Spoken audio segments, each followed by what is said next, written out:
ठिक छ, बाहिर गएको पनि यसले राम्रो, किनकि नेपालको स्थिति त्यस्तो राम्रो छैन। अनि जति कमाए नि खर्च पनि त्यति नै हुन्छ। नेपालको हालत त्यतिखेर गाह्रो छ नि। मान्छे पढे लेखेर पनि अब के गर्छ, युएसए ठिक छ, जानुपर्छ नि। यहाँ बसेर काम छैन, जति कमायो खायो पुग्यो, त्यति हो, त्योभन्दा बढी केही छैन। प्रोसेस गर्न थाल्नुभयो कि गर्नुहुन्छ अब?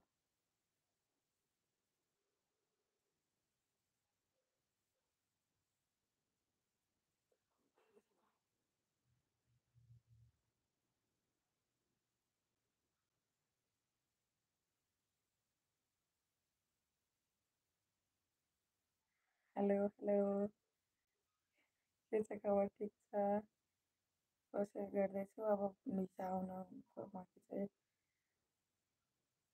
आउँछ, हजुरको भिसा आइहाल्छ नि। डिस्टर्ब लाग्छ, त्यसको लागि आउँछ भिसा, प्रोसेस गरेर आइहाल्छ नि।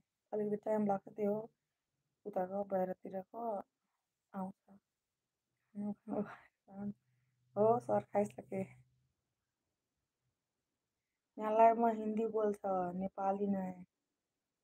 धन्यवाद धन्यवाद। पढ्ने लेख्ने मान्छेले त गरिहाल्छ नि त्यो पनि। अमेरिका, अस्ट्रेलिया, जे जहाँ जान चाहे नि गयो।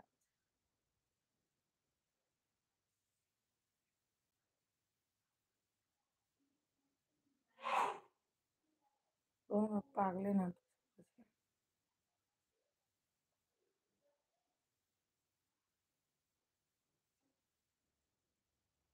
मलाई आउँदैन हिन्दीमा, हिन्दी आउँदैन। तर के काम गर्नु? म केही काम गर्दिनँ, म गर्दिनँ, हस्बेन्ड गर्नुहुन्छ, म बसेर खान्छु अहिले, त्यति हो। र सानो नानी छ।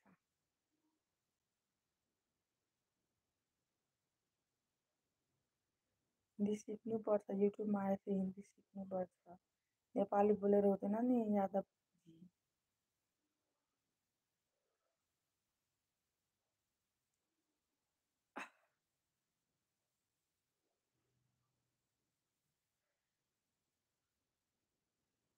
Thank you so much. हजुर पिरियड्समा मेरो लाइफमा कम्ती बसिदिनु भयो अनि गफ पनि गरिदिनु भयो।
म हेर्छु भने भन्छु त। ए उता गएर कमाएर आउनु नि, बिहे गर्दा नि हुन्छ। आप कहाँ से हो? हम घर से है सर, आप कहाँ से हो? यस सुहाग, आप कहाँ से हो?